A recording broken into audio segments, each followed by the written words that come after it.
is derived from the leaves of the coca plant. When cocaine enters the body, it has a strong effect on body functions by acting as an irritant on the brain. Large overdose of cocaine causes convulsions, then death. Cocaine causes unusual and often unpredictable feelings and actions. In his ignorance, Marty took that dare, little knowing the eventual horror that lay in the deadly white powder. Marty, have you seen the painting shears I bought last week? Can't seem to find them anywhere. Marty, you don't see right. I'm worried about you. There's something wrong. I'm going to take you down to Dr. Vickers this afternoon for a checkup. No, I'm all right. As his body gradually built up intolerance, he needed more and more of the drug.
Unpredictable feelings.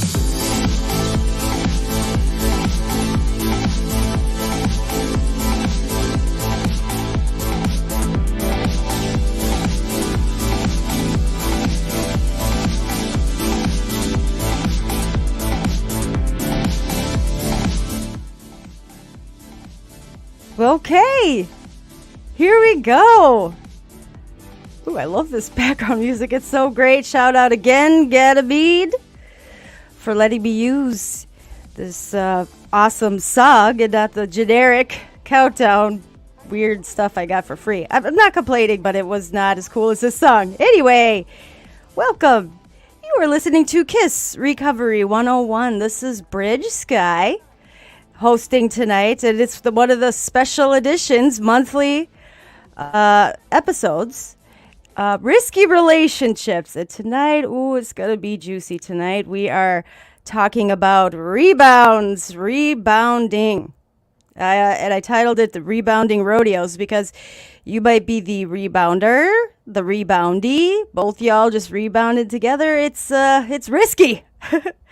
Anyways, so signed up to be regular co-host for these special monthly editions. Couldn't make it tonight, last minute, and I totally get it. Shit happens. So, Ange, still love you. We'll make a plan B and a plan C for next month. But I'm so happy to say I got to fill in on the fly. This person has been on my show now a couple times, and she's very much feisty and blunt and real and authentic, and I think she will do a great job filling in for Ange. Do you want to say hi? I'm going to go ahead and unmute you, and hopefully... Oh, she muted herself. So... I can unmute myself, too. Sarah! You want to say hi? Yes, hello, Sarah here, and just going to touch base that I'm really happy, actually, to be here tonight. Joining us virtually. Yes, and surprisingly, I'm so grateful for this because my day and weekend and this whole week has been so chaotic that it's nice to have like an hour just to sit down, honestly, and be like, ooh, okay, something other than what the hell is going on in my life. Right? Oh my goodness. Yes, and thank you so much. It's so nice. I would not want to have this conversation in a room by myself. I need to bounce these ideas, and I've been doing so much research the last few weeks that I need somebody else to bounce this off of. So thanks, Sarah. Okay, I don't know if you got a chance to read the post, so I'm going to read the post just so anybody, especially new listening, K.I.S.S is a fun acronym. Keep it simple, stupid. So we're going to be talking about risky relationships, rebounding, what that even means, and keeping it simple, straight to the point. What's great is with this monthly episodes, we don't do the hot seat. No need to do that. What I throw in now is pro tips. So that's great because some of this stuff I found researching was great to reflect on myself, but also it's a little bit harsh and it could be painful. It could be a little bit strong. And so no matter what, these are pro tips, professional tips that I got. Okay, not just I do definitely put in some of my from my own learning experiences. And Sarah, please, you're welcome to do that as well. But the reason I do the show live is I want the interactions, listeners. So it is live. If you have questions, if you have shout outs, if you have opinions, if you have insights, please chime in. I'm all about that. So the post tonight, if you did not get a chance to read it, and if you are listening on YouTube, please subscribe. And if it just helps spread the word. I'm trying to. This year, my intention is to carry the message a lot further. So anyway, episode 2, Rebounding Rodeos. Your ex is an ex for a reason. Why do so many go back to relationships that didn't work the first, second, or third time around? What if you discovered you're the one they are rebounding with? Or worse, you know this is a pattern, but you don't care and you can't seem to stop. So awareness of this unhealthy pattern can help you see the red flags for a cross addiction that's just as risky as substance use or just as deadly. What do you think of that, Sarah? What do you think of that whole post there? No, I think it's a great post. I also think the topic and this whole conversation is actually kind of something that should be a little more talked about, actually. I feel like the only time it ever gets brought up is the cliche, like, oh, he's just like he or she's just a rebound, and everybody knows what it is, but nobody takes the time to actually talk about it and what's going on underneath, because I think a lot of it comes from people being super insecure. I think they're uncomfortable with their self or jealous of another person and suffer from massive codependency issues. Mm-hmm. So I just think there's so many underlying characteristics with it that it's a great topic just to open up the door and just kind of explore on it. Oh my gosh, you nailed it. Like, this is going to be really hard to keep to an hour. We're going to try. Definitely there's so much to it, and definitely looking at myself in my past and looking where I sit today. But I think the hard part is in my past, I didn't even realize that was a pattern. And then now when I sit today and I'm seeing it over and over again, how do you even like bring it up to somebody and not be hurtful, or bring it up in a way so that, it's out of compassion and really trying to, plant a seed. So let's actually here's a definition. So what is actually a rebound relationship? So if you go to verywellmind.com, they say a rebound relationship is defined by being in a relationship based on a reaction to a previous relationship where one or both members are still contending with issues raised by the past breakup. I think that nails it. No, I definitely think that nails it. And that's it. It's the whole process of moving forward in an unhealthy manner. Right? So, Sarah, I'm going to ask you, would you say you've ever been a person that's been the rebounder, accidentally become the reboundee, or was it a place where you didn't care if you were the rebounder or reboundee? That's actually a very good question. I was just kind of thinking that as you started this, I'm like, shit, where do I lie in this? I would have to say, I think I've been the person to rebound, but not. I That's really hard to answer. Sorry, just give me a minute to like phrase how I want to word this. I'm sure I've been the person that somebody has used as the rebound. Like they were still in love with somebody, or they just couldn't sit with themselves long enough that they needed company to distract them. And I was okay with it because at the time, I probably needed distraction myself. Mm-hmm. So in terms of doing the rebounding and finding somebody to be a distraction for me, I think I did a really good job of that with my addiction. Mm-hmm. Oh, yes, I've heard that said by many people that you could be. I kind of was for sure in a relationship with my addiction. I would that was my go-to. That was my rebound. And it's hard for me because I feel like a lot of my relationships that I have been in, they've all been very significant length relationships. So to say that I've bounced around is, I guess, a little bit challenging, but definitely, yeah, I think I've seen it from being the person that somebody's come to. Right. Oh, it's Sylvia Aguirre says, good question. Got me thinking. Okay, I actually want to challenge the listeners because, Sarah, I think where this is going to be tough is I also have never been like from one relationship to the next to the next. I had two significant long-term relationships with both. I had my children's, and then there's one that was about a year and a half. But between each of those relationships, I definitely took that time to be by myself. I didn't jump into. Now I have a very close family member, sibling, that it was like sad because it's been this like holiday joke. Oh, who's the new guy gonna be this year? Inviting over for Christmas, and it really got sad after the fourth or fifth year when it really literally was a new, and it wasn't just a person I'm hanging out with. Oh, this is my new boyfriend, and we all started to feel sorry for the guy as well as my family member.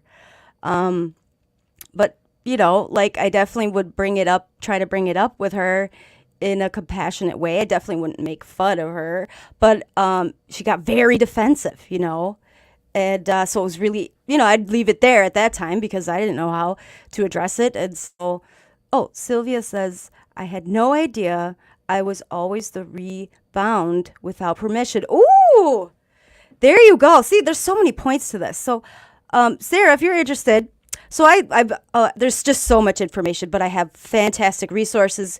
And one of them is I found the rebound stages. So this is really, I bet we're going to have a lot to talk about on this because I found pretty brutal, actually. Are you ready, Sarah?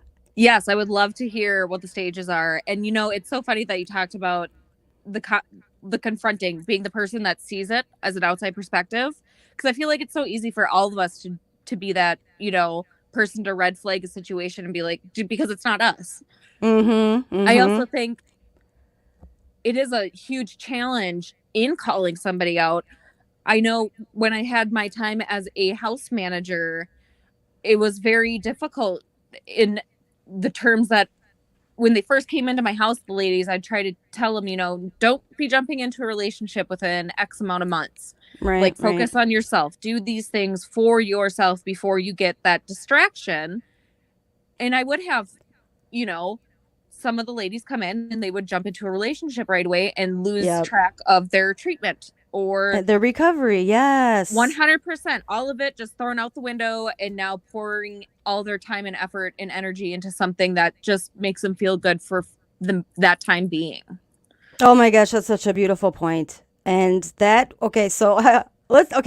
this is why it's hard to say because I could definitely align with this. So I necessarily wouldn't rebound into relationships, but I definitely distracted myself with interactions or short-term coexisting. It definitely became a cross addiction where I would find comfort and distract myself with the company of another person, per se, several, and it was not healthy. And I think that you made a good point. Sylvia said, she's had 3 relationships and now just stayed single as of 4 years. Yep, that's where I'm at right now, going on 2. Loves this Proud topic. of you. Agree. Yeah. You, I tell you all the time, Bridge, you are an inspiration to me, and I think it makes you so much more empowering to other women, especially in your role as a CPRS and as a mentor and as a sponsor, to have that experience, that lived experience, to honestly say, look, the relationship's not what is important, it's your recovery. And I live that out loud right now. Oh, that's great. Yes. You know what? And I did is like I accidentally fell into a relationship with myself, but with mostly, with recovery and myself. Like, I definitely had no problem not being in a relationship. But when I finally realized, like, this is a time, this last relationship that I was in, it was a year and a half, I could sit and say to myself, I know I did the best that I could, and it wasn't good enough. And I had a mentor.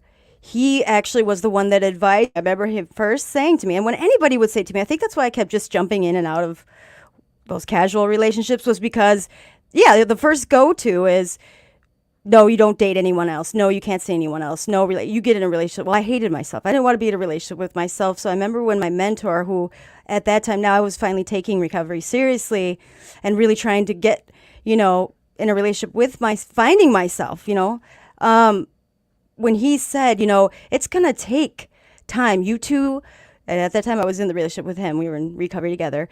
He said, you need to take at least a good amount, 6 months. How long have you been together? He said, now take that and cut it at least in half. That's the amount of time you should at least take separate. And you work on yourself and he work on himself. It doesn't mean that you guys can't, stay on good terms. But at the end of the day, after that, you guys can come back together. And if you've healed and worked on each other, it can actually really work. And unfortunately, I was like, this is a great idea. And unfortunately, actually, it's fortunately, I can say now, but right off the get-go, I was like, okay, we had this great conversation. We're going to take this time to heal and grow. And within a couple weeks, he was right in another relationship, moved in with her and everything. And I was like, oh, well, I don't think there's going to be any chance of us coming back and trying to, because there was no time for healing. In fact, I think he made a point just to do that to hurt me. But I didn't focus on that. And that's why tonight, the pro tips are going to help. I think jealousy and spitefulness, without the intention of I think it's a subconscious thing to seek out the validation from somebody else to rub it in the face of the person they really want. I think that's just like an instinctual thing. So I think jealousy is a big motive in rebounding, 100%. Yes. Okay, yeah, let's get to, so here's some really great information, and I'll post the links to these websites and these resources that I share, but it says, this is really good stuff to know, and it does make sense. So rebound stages, so there's 5 here. It says stage 1, the pick a low-hanging fruit stage. Ooh! So I think that means the pick a low-hanging fruit was... That literally speaks for itself. Yeah, I was just going to say, I think we know what that means. We don't need to get into that. That's definitely, I've been a victim of that, or I was on the other side. That word Sylvia was saying, you might not know that initially, right? But taking what you know, like there might have been some earlier connection. You might have had a previous relationship. You might have whatever. Stage 2, the honeymoon stage. Again, I think that kind of speaks for itself. The mushy stage, you hear about that. After you get married, you have the honeymoon stage. I mean, right in the way, it's a new person. Yeah. You guys are loving each other. It's all rainbows and flowers. Yeah, right. Okay. Stage 3, though, is called the comparison stage. Now, this is where you can go on YouTube and find tons of videos about this stage. And it's icky. What do you think the comparison stage means, Sarah? That's so interesting that you would ask me that to try and figure it out. Because I literally am sitting here, I'm like, comparing what? The person to your other person? Correct. Yeah. So what happens is whoever they jumped into that relationship with really quick, no matter what, they're going to be comparing that person to their previous, good or bad. And, Facebook user, let's see, we got, hey, let's hear the stages. Hola, honeymoon. Haven't hit this one. Comparison without our ex. Yeah, so comparison. So no matter what, even if they hated you, even if, they rebounded and it was definitely like a good thing. And, I mean, it was a good thing to end that relationship, but they jumped into another relationship. No matter what, this poor next person they're going to, how they do or don't do something. They're going to be comparing them to that person. There was a video about even just kissing and, or how they cook or how they laugh. I mean, it eventually, like the fluffy stage gets over, and in their mind, they're going to compare that person and the things that their behaviors with this new person, which is scary because there's a lot of, if you go further into it, you can see like if they zone out a lot or if they're always talking about their ex. Okay, we'll move on though, but I would say definitely that happens. I would say when I was in some of these casual relationships, 100%. I mean, my second relationship that I was in, after my marriage, I definitely jumped into this casual thing. And I said to the guy, like this, I'm just dating him casually, there's no serious nothing. And literally it got to that point where, everything he did or said, it was a comparison. And I didn't want it to be that way, good or bad. I'd be like, oh, see, he's so much better. Oh, see, that's really annoying. My ex would never have said that. Even though he's an asshole, he never would have said that. I don't know. It's terrible. Stage 4. This one I want to go into further. So stage 4, the conflict stage. So instead of working on their issues with their ex or working through their own emotional baggage, they tend to assume the problem was that their ex was the wrong kind of person for them. Interesting. So the conflict, I'm guessing that's within themselves and probably right within that new relationship. Baggage, right? Everyone says, watch out for the baggage, which mostly I think a lot of times is emotional, but it can be financial baggage. It can be, mental baggage. It could be all kinds of things. What do you think about that? Where it says, they tend to assume that the problem was the ex, and now they're kind of finding out that that's not the case. There's our first alarm. It's funny that you mentioned that because I think it takes a special kind of person. However, I know quite a few of them out there that still cannot see their side. And it's not, I don't know if, I'm not trying to be judgmental here because I can throw myself under this bus, but until I came into recovery and learned how to sweep my side of the street and take ownership for my shit, I certainly, I may have been aware, or known that I've contributed or did a little bit, but it was definitely always the other person. Mm-hmm. Until I was able to obtain this new perspective. Right. And I think that's just natural for a lot of people. Mm-hmm. Well, especially if someone says to you, or if you notice, for me, if I notice the other person is sure talking about their ex a lot, ding, red flag. Yes, big red flag. Even just meeting someone, maybe to consider, going on a date or whatever, if all they want to talk about is their past relationship or what a bitch they were, I'm like, I know I'm going to be that next person they're talking shit about, Exactly. Yeah. You just nailed it. Let's see. Facebook user says, I haven't dated since we broke up. Not looking to get back with her or start another. Yeah, that's what's up. Ding, ding. Another one says, I'm baggage gift wrapped. I love that because, I think I still am. We all have our baggage, 100%. At least I'm working on it. Right? Okay. And then, but let's get to the final stage, and then we just had our first alarm, which means we're getting close to, I do have a clip that I think is really hits home to where we can start. So the pro tips, keeping it simple.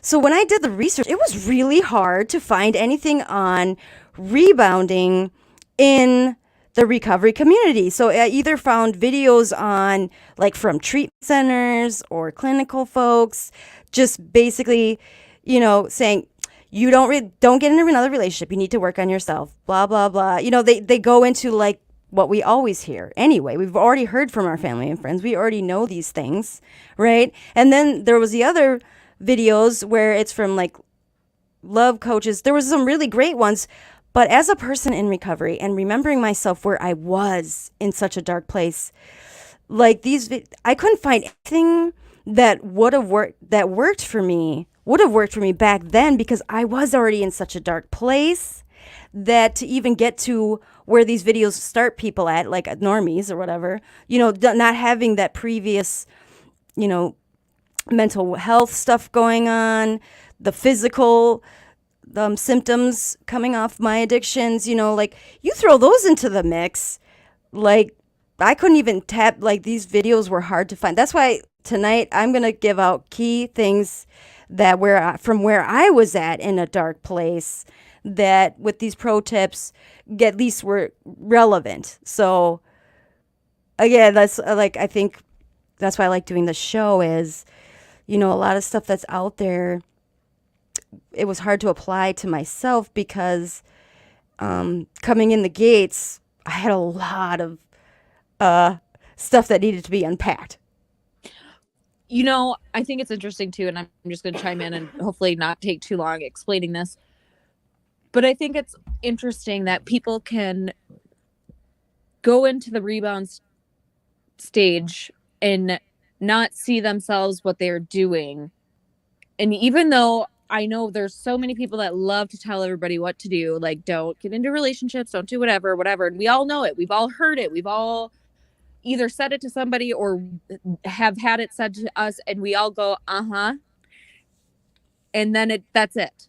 Goes in one ear, out the other, because nobody actually takes the time to sit down and have this conversation of, hey, I see what you're doing. Like you just want somebody to fill your cup for you and you don't have to think about anything, but that's not going to last long, and it's going to end poorly down the road if you can't work on filling your own cup first. Right. And going at it in a like, so my original couple of mentors that were trying to do that, they would say that to me, and in my mind I'm thinking, I'm going to prove you wrong. You don't know me. I'm blah, blah, blah. And so yep. And yet, and where I sit today, and now when I'm working with people, yeah, like you were saying, I'm trying to, let them come to that realization on their own. What is it in this new relationship that you just popped into that you are getting? What are you getting from this, and picking that apart and really breaking it down to, oh, okay, so this is what you're getting from that. And this is this is how that makes you feel, like helping see what I didn't see for so long was that I was trying to fill a void. I was trying to fill that emptiness. I was trying to find love and value in myself from somebody else because I didn't have it within myself. Yes. And that's why I love so much. I've heard you quote this quite a bit, but when you're jumping into a relationship, to kind of come down with like a list, like 5 things that you want in that person that you are seeking, whatever it is, list 5 things. And then before you go out and find that person with those 5 things, make sure that you can do that for yourself first, and then see if you still want that person. Right. And what happened for me is when I did that, I made this amazing list. And then she was like, okay, so guess what? All these things on this list, go ahead and make yourself that person. And once you're that person and you feel like, you are those things, then you're free to relationship, whatever, all over the place. And what's funny is once I really did become those things, I've been sitting here, 2 years single now or longer. Like I didn't need to anymore because now I valued myself and I found that so it's wonderful, but it's great to just list those out, like had it right in my face and really see, wow, okay, yeah, I'm definitely not financially stable right now. I'm definitely not like confident. I definitely don't feel, whatever. Yeah. So it was kind of rude, but brilliant, and I needed that. Very brilliant. Yes. Okay. And then stage 5, and then we're going to play the clip quick. Oh, we got some more interactions. Let's see. That is bizarre. Bridge, you had me at smoothie. I think that might be Eric. Sylvia says, I know I may sound shallow, but I agree. For me as well, I always try to make my person happy, and I do not believe in cheating. Yes. See, that's where I think I'm staying single right now, is like, it's finally my time where I want to be selfish. And if I bring another person, those cold nights, it would be nice to have a companion. But my immediate go-to as I just want to take care of everybody. I immediately put my partner's needs above my own. And if that person takes advantage of that, like for me, it was hard to notice it right away because I'm just doing all the things, showing them how much I love them. And initially I would always receive that, and then it fades out and I wouldn't catch it before. So definitely, and again, I'm just not in a place for wanting a relationship, but I have this awareness now. Okay, so stage 5. Sorry, Sarah. Stage 5, the cycle continues stage. It's called the cycle continues stage. Okay, this is the last stage of the rebound relationship stages. At this stage, your ex realizes that the hole they initially had is not really filled at all. It was filled initially with the superficial excitement of a new person, but it could never really last. Consequently, notice that they're feeling as empty as they were in their previous relationship or when they first broke up with you. So why does the cycle continue?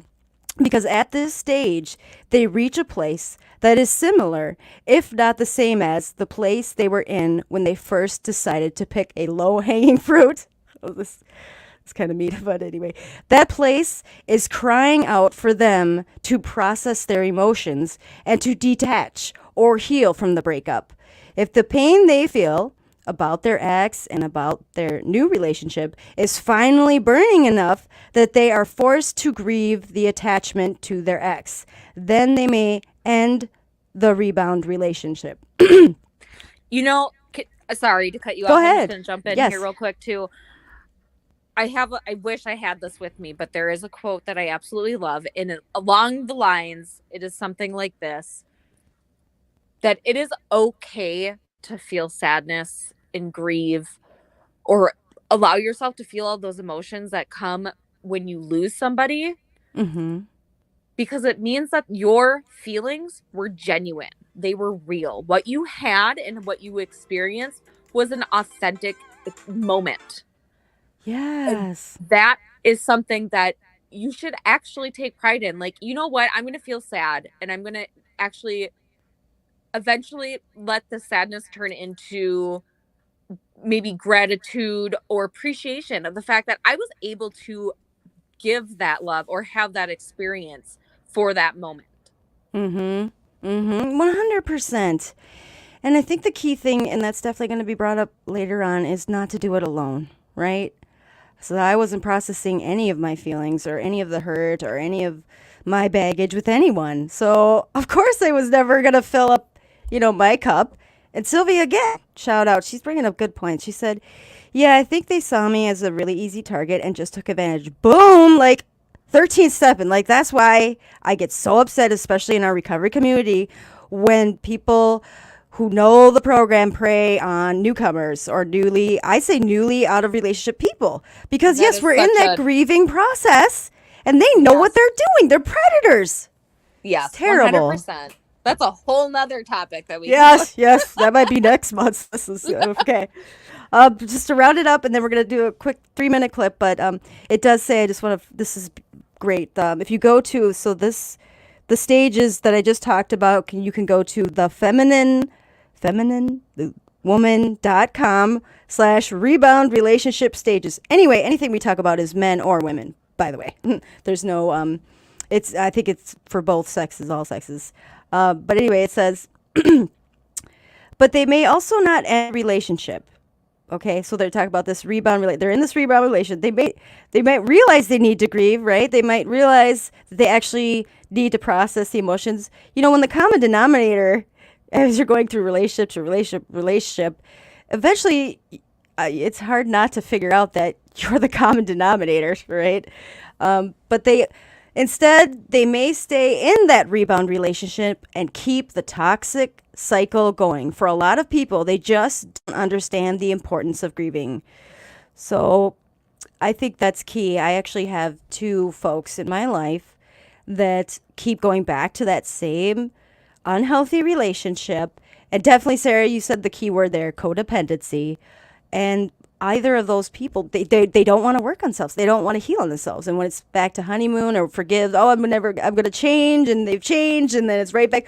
So like I would ask specifically, well, what's different? Like what really changed? Like you say they said these things, but physically, like what kind of work actions have they done, Oh, let's see. A Facebook user says, before recovery, my perception was I was defined by the relationship I was in. After recovery, I know that I deserve to be defined by who I am, by myself. It's been a wonderful feeling. Oh, yes. Oh, my That's gosh. good. That's perfect. Yes. And someone said it in quotes, we grieve because we love. How lucky we are to have experienced that love. Oh, they just nailed just what you said, Beautiful. Sarah. Yes, Yeah, put it exactly. beautifully. Yes. Okay, so clip, here we go. I'm going to play the clip. And, ooh, I got scared there. I had a screenshot, and it was showing, the screenshot showed a different time. And I was like, oh my God, we only have 8 minutes. How did that happen? Okay. Anyway, so this clip, I'm going to play the end of it. It's 10 minutes. I'm only going to play the last couple minutes, but I encourage you, especially the first part of this video. You can find it on YouTube. Listen to that. It's huge. I was actually going to play that one, but it felt like it kind of, the last part of this video really more in tunes to what we're talking about. But if you go on the channel's Motivation Arc, it's called, they actually just released it a day ago. So it's the most eye-opening 10 minutes of your life. Here we go. So I'm only going to give you a couple minutes, but I would like feedbacks on this. Here we go.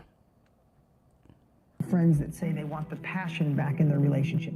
Does anybody here have a friend that would love passion or connection back in a relationship? A friend that tells you?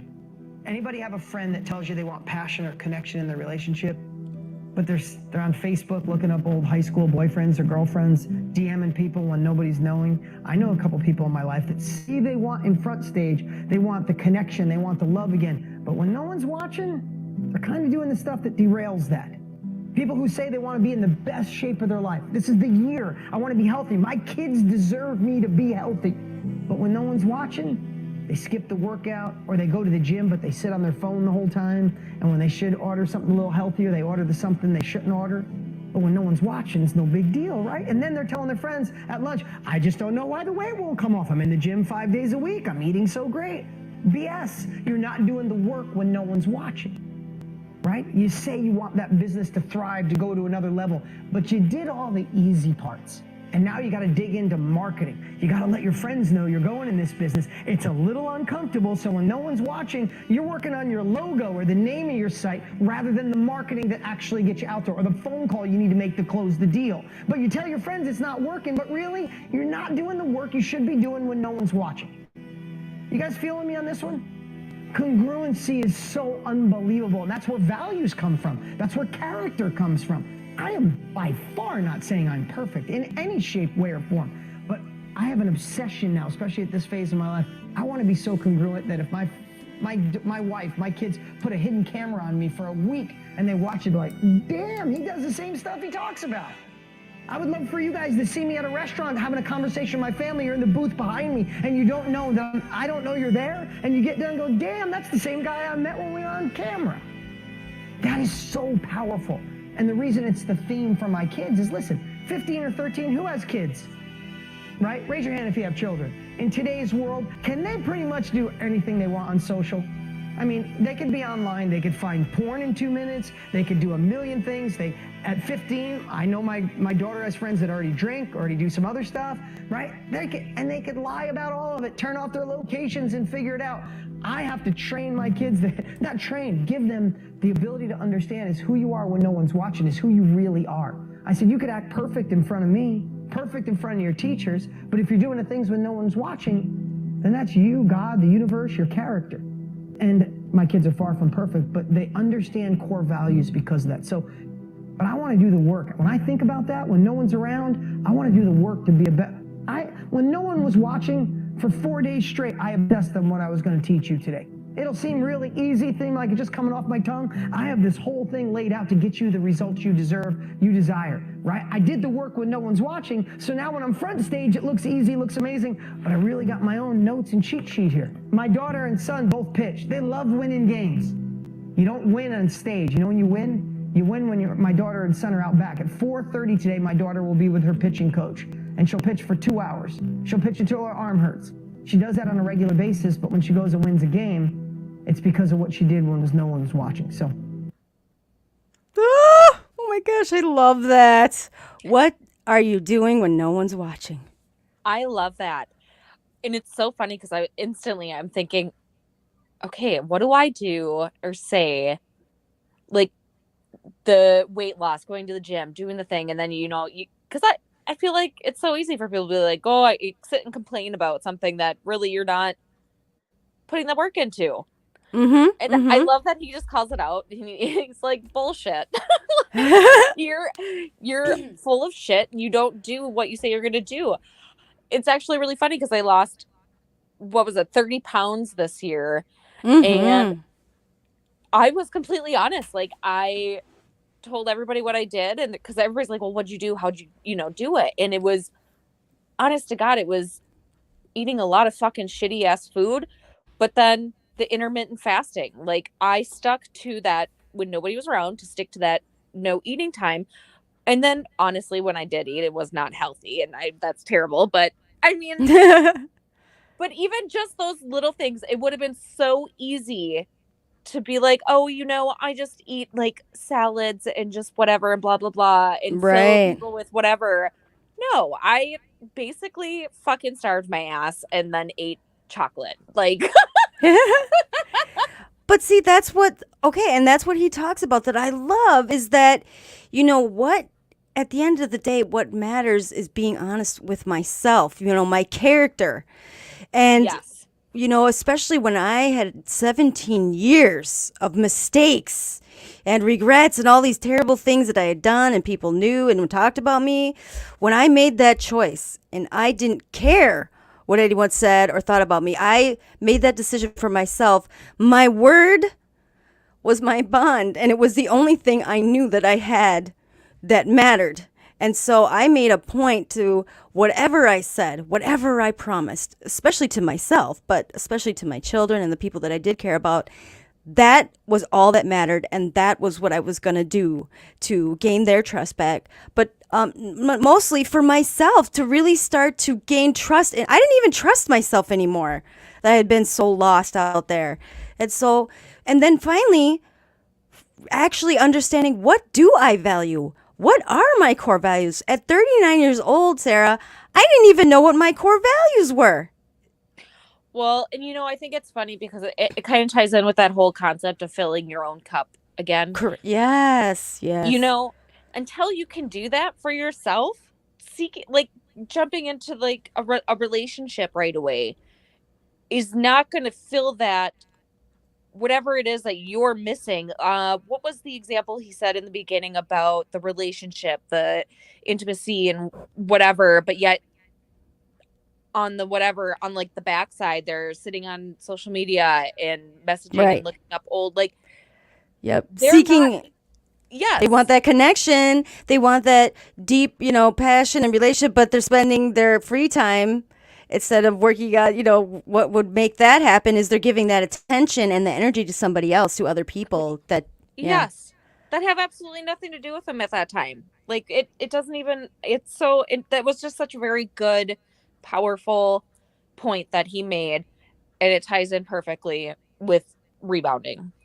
Yes. Oh my gosh, we got a lot of interactions. Okay, let's see. Oh, JR's on. Shout out Costa Rica. Hey, JR. He's from the Recovery Revolution Recovery. Let's see. Intense. Walk the walk. Yes. And it is so true. We sometimes don't follow our own preaching. Oh, that's 100%. Especially being a mentor. I'm like, here's the things you need to, here's what, because they'll ask me for advice. and I never give advice, but I'll say suggestion wise, like fill your cup, self care, like make sure you're putting yourself first now here. And then, then I go home at night and I'm like, yeah, I'm feeding all my kids. I'm cleaning up the house. I'm doing all the things for everybody at the house. And then I didn't even put I'm doing the self maintenance. Like you enlightened me to. Like there's a big difference between self maintenance and self care and really taking that intentional time to do things that I love for myself that make me happy and bring joy. Jesse's on. Jesse Magnuson. He said, the worst lies or defiantly the ones you tell yourself. 100%. Actually, there was a video. It was down to this one, another one where they were talking about, it's nothing's going to change until you get honest with yourself. And that really, or even start unpacking that, because I didn't even realize how much I had been lying to myself. I thought I was being honest with myself. And until I found those safe places, uncovering that, just being initially honest, and then I could really now, I was able to see that I had built walls in my own brain. I was a prisoner in my own mind, that I had so many defense mechanisms up that I wasn't even being true to myself because it hurt so bad.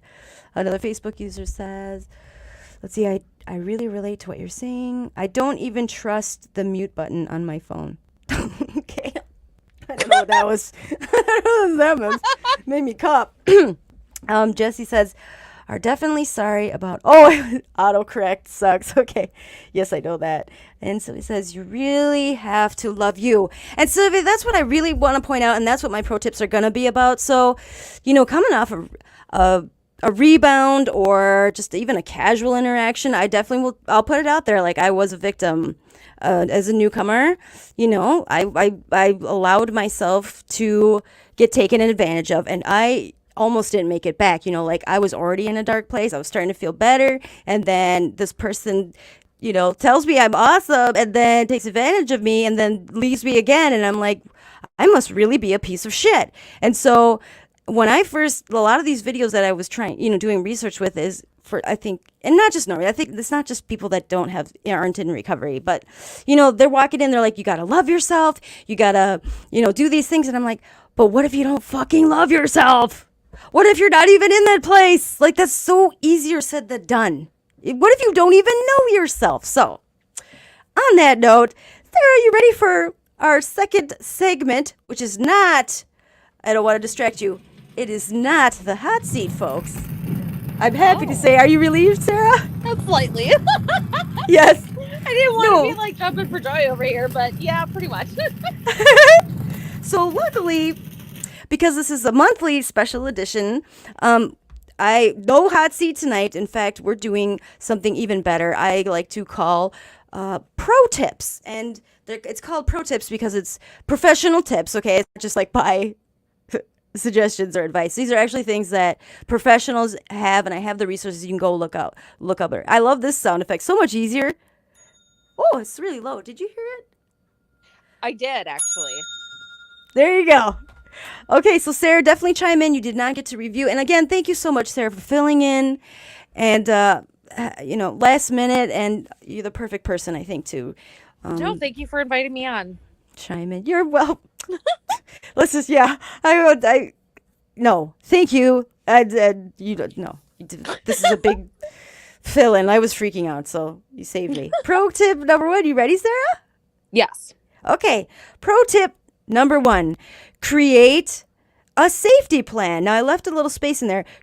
You could call it a rebound safety plan. You could call it a healing safety plan. You could call it a heartbreak safety plan. So when you hear that, what do you think comes to mind? You know how we have safety plans for emergencies, right? Why wouldn't we have one for breakups when we're grieving? I love that. I think that is why, honest to God, that's how I get out of relationships. I mentally prepare myself if I know a relationship is ending.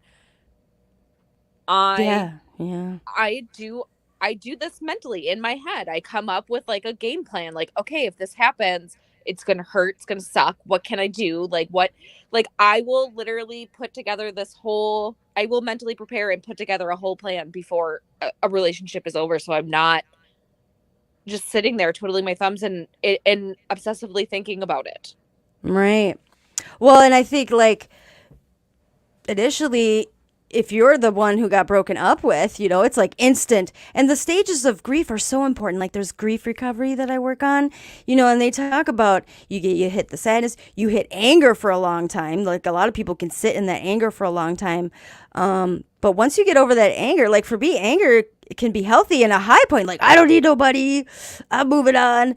But at the end of the day, anger is a bodyguard for sadness. And so, yeah, having that safety plan for when that sadness and that hurt really falls in. And so some of the things, that were listed was like having a joy list, And again, I'm going to be the negative Nancy of the show tonight. But when I was at that dark place, nothing brought me joy, right? My brain, my body, everything was in garbage.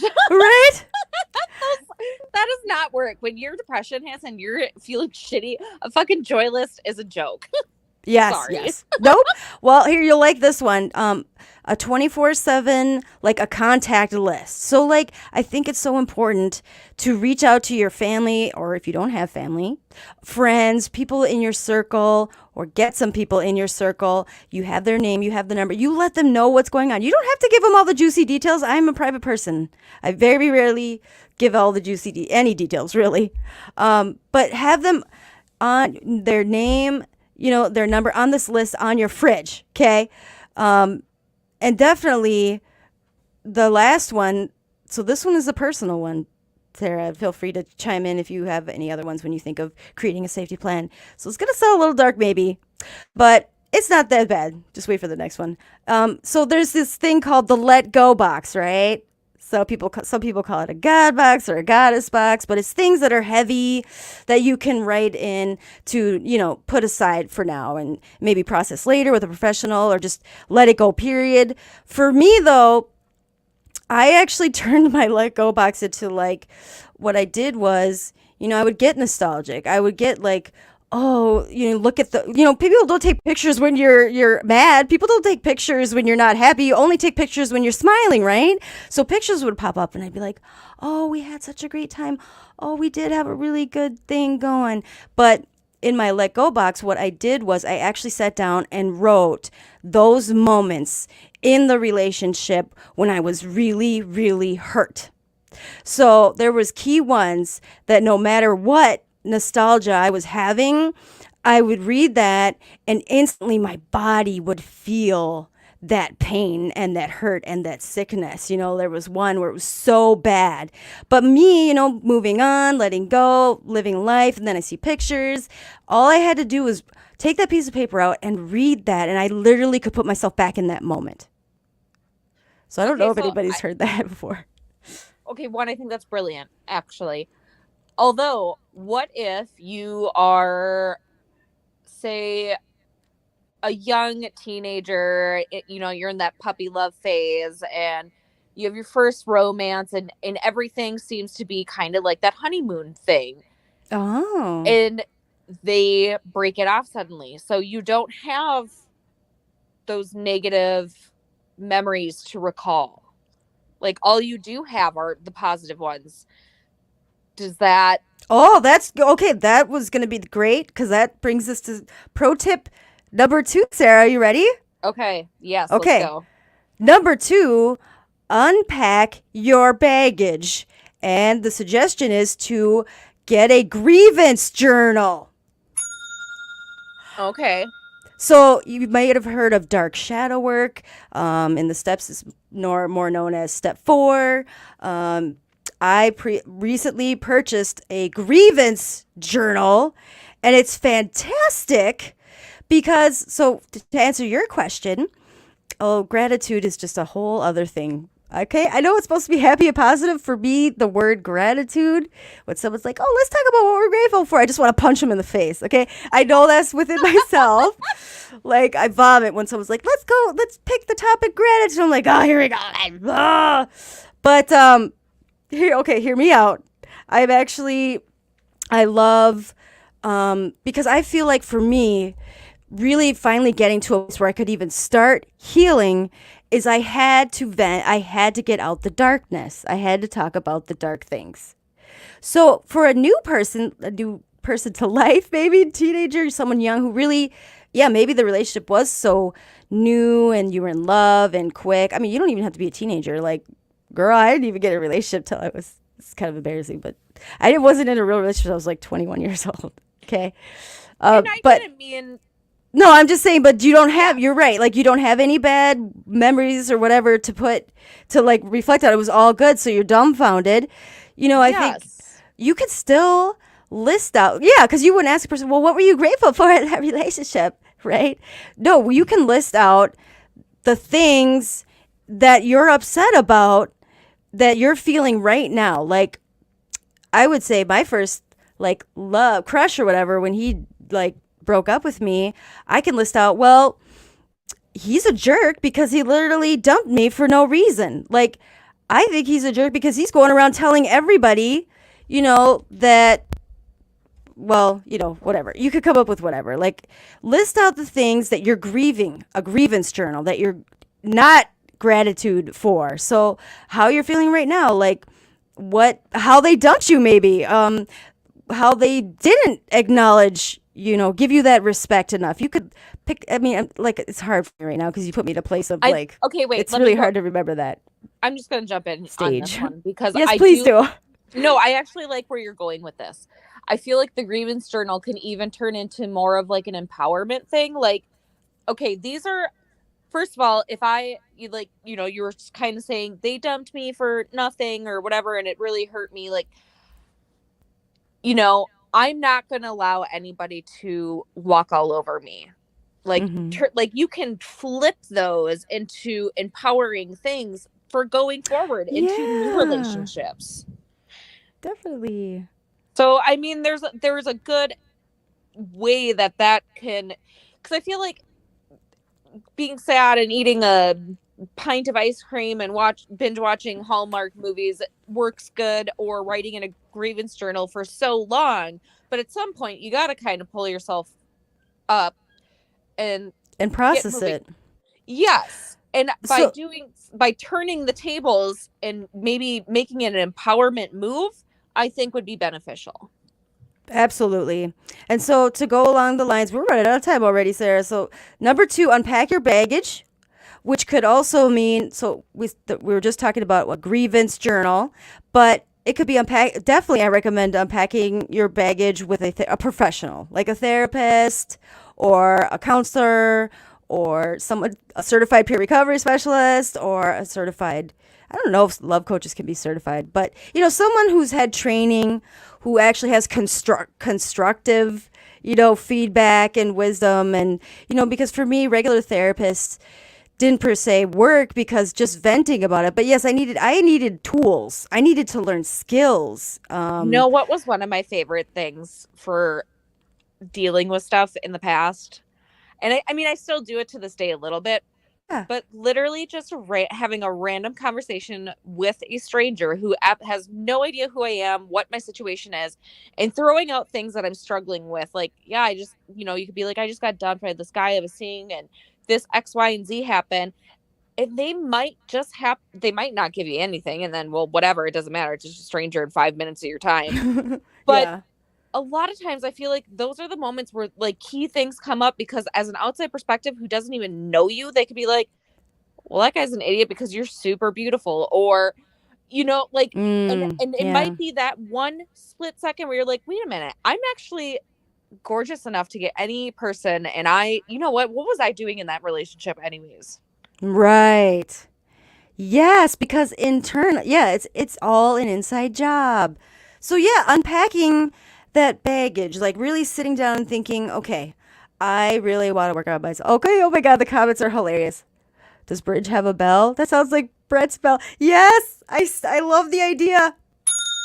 Because it highlights the point. So number 2, unpack your baggage. And there's many different ways to do that, and healthy ways. That's the key, right? Not just jump into somebody else to, well, bring your baggage along with. Don't unpack it with you. Don't let it be a person that you're not going into a relationship with. Let it be like a romantic relationship. But how about a friendship? Like, how about a real connection with somebody? So anyway, last pro tip that I have listed, and then we are still going to do my favorite segment of all time is live Facebook memes. We're going to end the show with that. But it says, okay, pro tip number 3, learn the other side. Now, this one might be a little weird. Learn the other side. So they're doing this research. It's been fantastic. I found, it's called, listen to this, Sarah. It's called IGetMyExBack.com. Okay. So this guy is fantastic. He's French. I want to say his name's Alex Freilander. But he's wonderful. If you go on YouTube, he puts all his stuff out there for free. But IGetMyExBack.com. So he actually has PowerPoints. And it sounds like, so I'm looking at this channel like, who wants to really get their ex back? But then again, I'm trying to explore the other side. You know, I'm trying to explore that side of the rebounding. And yes, I will admit, definitely my second relationship, that was really hard to let go of. I was truly deeply in love with that person at that stage in my life. And so back then, but this guy actually gives like, he talks about human behavior, you know, humans' desire and need for connection, what our brain actually, he even goes into like talking about dopamine and that love is a drug. And like, he gives like, just kind of, okay, so it sounds like a person would go on there because they really generally, you know, they want, well, that probably initially is the plan to get their ex back, but he's so brilliant because I think he plants seeds in learning and realizing that no, you don't really actually want to do that. You might find yourself and find that you value yourself and you don't even want to do that. So, but there's a favorite quote every time I see his website flash that Ange and I shared was from the last episode. It's from Mae West, and she says, all discarded lovers should be given a second chance, but with somebody else. I love that. That is good. Yeah. But yeah, those are the 3 pro tips. And then, of course, there's some more comments. I love you guys. Listeners, they're interesting tonight. This is fantastic. Okay. Bridge, we want the details. Jesse says, good job, ladies. Gotta go give out meds. Oh, he must be at work. I thought he was like, first I was like, go give out meds. What you trying to say? Just kidding. Facebook says, this is a good sign. Having a broken heart, it means we have tried for something. Ooh, a quote by Elizabeth Gilbert. I love that. Yes. It means you really, I love that. It means you don't put your love and your heart into that. And yeah, if you weren't heartbroken, then, you know, you weren't really committed. You were really into it, invested into real. It. Yes. Yes. And then enjoyed the show, ladies. The love drug. Yes. I think love is probably the strongest addiction that there is. I think that's why I'm so hesitant into, you know, investing into another relationship. That's why I'm just investing in myself. Okay, Sarah, are you ready for the last segment? We'll make it really quick too. Yes, go ahead and take it away, Bridge. We'll just take it as it goes. Okay, listeners, this is the last segment. It's called Live Facebook Memes. And all it really is through the week. I got to tell you, there's not that many very funny ones. They're pretty, well, I take screenshots of my memes that I've liked throughout the week. And just on like Facebook, I'm going to share them live. You actually do get to see them. And Sarah, if you can too, please give me your interaction like you would on Facebook. Like you like it, love it, laugh out loud, and then you're free to comment. And you got comment. Listeners, please do so. Now, as I flash these to you, I won't be able to see the comments, but I'll really quickly jump back to get anybody's feedback. Okay, here we go. Here we go, folks. Let's just get the banners off quick. Okay, live Facebook meme. Meme number 1. Sarah, can you see it? I love that. It makes me laugh every time I see it. It's so cute. Also, made me realize I totally forgot about my kid's elf on the shelf thing. Yes. So describe it. It's an elf on the shelf, guys, standing up, right? So just facing the wall. Oh God, do you want to describe? You want me to describe it? Yeah, it's like little shot glasses that are filled with Yellow. little yellow whatever, and it looks like he's using them as a urinal, and it says lemonade for 25 cents. Yes. This is brilliant. Yeah, the elf on the shelf stuff. Those people are so clever. Okay, moving on. Yes. So would you say that? Yes, you laughed out loud. Okay. Meme number 2. Oh, it's just words. Me texting boss. We still on for work today? Boss, yes. You don't have to text me this every morning. We're on for work every day, Monday through Friday. Especially the folks that have to work outside. Oh, you know what? That's actually hilarious because as a person who works in construction, I feel like Yes. me. Yes. Can you imagine? Especially like the new generations, they're not used to working that hard. Absolutely. Okay. Meme number 3. I'll go ahead and describe it. So you got just 4 people. Looks like a doctor, a priest. They're all like hand in hand. I don't know if this part's important, but go ahead and read that. All right. A Muslim, a Jew, a Christian, and an atheist all walk into a coffee shop, and they talk, laugh, drink coffee, and become good friends. It's not a joke. It's what happens when you're not an asshole. I feel like, yes, exactly. I think it's funny, and it's aha. Because I was first reading this, and this was on Pam's Facebook feed. Okay, Pam is the founder of Thrive, right? So I'm like, oh my God, what does she got on here? Like, what that joke usually starts out as a bad joke. So when it ended with, it was not a joke, and this is what happens when you're not an asshole. I loved it. It's like, she got me. She got me. Okay, meme number 4. Now, this one is this is definitely harder. So to describe it, there's a woman and a man. They're not facing each other, but from their backs are skeletons that are reaching out for their hands. It's kind of gruesome. It's kind of scary looking. All right. So this says you can't create a strong, intimate relationship with someone who is in the habit of ignoring what they feel or consistently running away from the unhealed parts of themselves. When distance is created between us and ourselves, it is also created between us and other people. Do you know what this reminds me of? What? Have you seen the Burning Man statue of the people with their backs together and the kids inside of them, like with their hands together? Oh, like their inner child wanting to reach. No. Ooh, you just gave me goosebumps. I'll have to find that picture and send it to you. But yeah, you can otherwise just Google Burning Man child or statue, whatever it is. But this is so true, right? Yes. Like ignoring the feelings, that's so runs rapid in recovery, right? We don't want to feel those feelings or process our emotions. That's the last thing I ever wanted to do, but it's so important. Because you're distancing yourself from other people.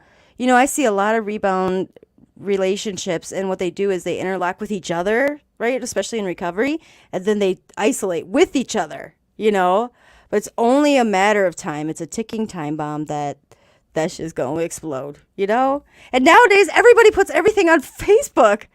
So especially if you're a rebounder, it's so clear to see from other people, like, oh, weren't they just in a relationship a month ago? What's going on? Okay. And on the other side, so for me personally, I had a couple recent guy friends who I love and I really like, like I'm not in love with them, like I have love for them.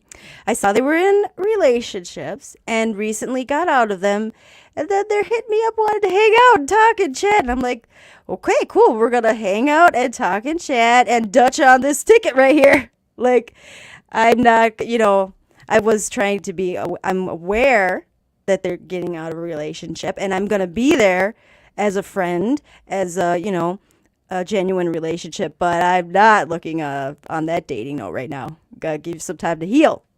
Okay, me number 5. Oh, my favorite. Can you see it? Looks like a dude. Yes. Looking into a, what would you say? That's a takeout bag, right? Yes. Order bag. Like a paper bag type thing. So it says, me checking my bag of Taco Bell to make sure they didn't forget any of the 25 items I ordered. Right? I can't help it. I am that person. And I Taco think, Bell's so cheap. well, and I think it comes from, do you remember maybe 20 years ago when you would go to a Burger King or McDonald's and you had to check your bag every time because it always, never Oh, failed, they they forgot always forgot the something. fries or something, and I want all my stuffs. And especially lately, I've been, like hermiting. And so you're relying on some DoorDasher or Good Eats or whatever, Uber Eats, whatever they're called. Oh, yeah. And I hate it when they forget or they canceled it during the order. It did tell me. And then I get it. I'm like, where's my stuff? And then they cancel it. I'm like, give me my, no, I don't want any of it now, But I love Taco Bell just because, when you broke, it is a cheaper option. Yes. But it is junk food. Okay. Ooh, Maya Angelou's my favorite. Quote. All right. I've learned that people will forget what you said. People will forget what you did. But people will never forget how you made them feel. Maya Angelou. Yes. That is absolutely brilliant. I actually was just thinking about the other day that my memories from my childhood, people always are like, oh, I remember when I was like 6 years old. And I'm like, man, I can't remember shit. But Right. I can remember the feeling I had sitting outside on an autumn day in that specific weather. Like I can bring that feeling or like the smells back, but I cannot remember specific words or faces or anything like that. Yes, and I think some of the best interactions that I had with people was really they were just listening. You know what? Actually, that goes both ways. I've had so many interactions with people, and they're like, I really get so much from you. I've really processed so much with you. You helped me do all these things. And I'm like, I really didn't do anything, honestly. I've mostly sat here, just listened and validated, Like, I didn't do any of the work. That was all you. And really, I didn't talk at all. Okay, but it's true. And I'll be honest, like the last relationship, I know that I did show up. I did the best that I could do. I wasn't perfect, by all means, but there were so many times, and I'm so thankful I had DBT at that time. There were so many times when I just literally put my hand up and I said, no, I'm done. This conversation is done. I need time to process. I am not going to react because I feel reactive right now. And when that relationship ended, I just remember thinking, like, I have no regrets and I did the best that I could do. And I definitely know there was moments I feel I didn't even have to say anything. I didn't even do anything, but I made a point to support that person the best that I could. And one thing that I was going to say, this is kind of weird, but on the pro tips notes, sorry, this made me think about it. Like music helped me a lot. And DBT, there's this skill called the opposite to emotion. And one of the tools is like, so what I used to do when I was young is I'd play when I'm sad, I'd play sad music, or I'm angry, I play angry music. But one of the tools is you play the opposite music to the opposite emotion that you want to feel. So now, especially when I'm hurting or hurt from a relationship, I play those empowering songs, that make me feel like I'm a woman and I'm strong and I don't need anybody. You know what I mean? But I just remember having to really sit and reverse, like, if I was going into nostalgia, I would do this, what I call, okay, again, here's a personal tip that is not a pro tip by any means, is like I would fantasize revenge, but revenge not like an evil, like I'm going to hurt somebody. Revenge on the sense of, how like people will go work out. Oh, I'm going to look so hot and oh, I'm going to be so whatever. No, like for me, my revenge fantasy that I would help me get over it was like, because I would always try to blame myself, is I would say, nope, I remember this key moment that I did these things. I remember all these wonderful things that I did. And my revenge is going to be, he's going to remember that. He's going to remember those moments. He's going to remember, like it said on those stages, there's going to be times when he's going to fucking miss me. And I would fantasize about that. Like, he's going to miss me. I don't need to know it. I don't need to hear it from anybody. But I know I was freaking awesome in that relationship. And I am a person, I love I'm all in, you know? Like, I'm all in and do, you know, I think that's why I get hurt so easily is because, like, I go all in. And when they don't give that back, it hurts. Oh, sorry. That was a whole ramble rant. Moving on. Did you want to say something, Sarah? I felt like you were going to say something. This is my favorite meme of the week, by the way. You'll have to read it out loud for me for a second. Sure. So it's a girl, and she's like taking one of those mirror shots with her cell phone. She's wearing a winter jacket, a hoodie. Her hair's one of the messy buns. She's got some boot boots on and some, I can't tell, my glasses are on, but just some mismatching leggings, right? It says, the older you get, the uglier you're willing to go out in public. I gotta point out that's just me. That's me. If anybody, that's facts. Yes, I've been wearing these green. Yes, they're green. Oh, thanks, Lindsay. By the way, they're her. They were hers. She gave them to me. I love them. They're warm. They're comfortable, but they're hideous, Sarah. And I've definitely been, especially now at this point. And you know, I don't have nobody like I'm trying to impress anymore except myself. So I'm pretty hideous in public. At least I try to put on some like mascara or whatever, but like I don't even care anymore. So, okay, meme number 8. We got 3 more. This is just words. It says, my jeans say no more snacks, but my leggings are like, we got you, girl. So, Minnesota weather right now sucks. And I am a snackaholic, but I'm trying to have healthier snacks. Like the cucumbers and hummus or sunflower seeds now. It was chocolate recently. I'm getting a chocoholic thing going on again. I'm not going to do that. But yeah, anyway. Dude, this time of year, it's so hard not to just throw on the sweatpants and be like, I know I'm cute, but I'm also going to let myself get fat for like. Yes!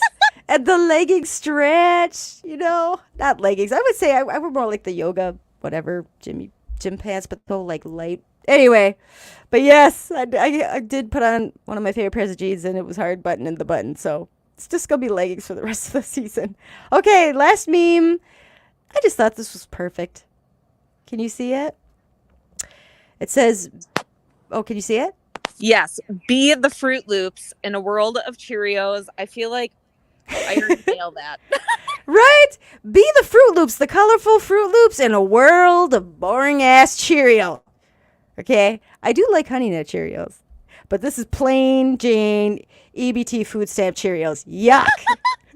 I'd rather be sweet and colorful and tasty. And sometimes it's bad, but mostly it's enjoyable, and that's the point. Okay. Anyway, thanks everybody for listening. Oop, I'm going to run back to the comments real quick. Sarah, thank you again for joining us such short notice. It's been so fun. Let's see. Thanks again for having me on, Bridge. I appreciate it. I love you so much. And Sylvia says, I enjoyed conversating with you ladies. I have to go. Have a warm, safe night. You too, Sylvia. Thank you so much. Oh, when is your next live chat? Oh, Sundays, 8 p.m. And then this monthly is monthly. So next month I'll be focusing on just those risky relationships. And then, yeah, that's a wrap. So thank you everybody for interacting. I feel like I definitely forgot to mention some things, but you know what? That's okay. I'm going to post all the links, everybody. So make sure, if anything you liked that I talked about or reviewed on, I'm going to check the Facebook. I say go to YouTube. I'm posting on there too. And then tomorrow, the rest of those platforms will be out. All right, everybody. I hope you have a great week, and I look forward to connecting with you next week. Okay. I have my favorite music to wrap it up with. Oh, here we go. All right. Good night, everybody.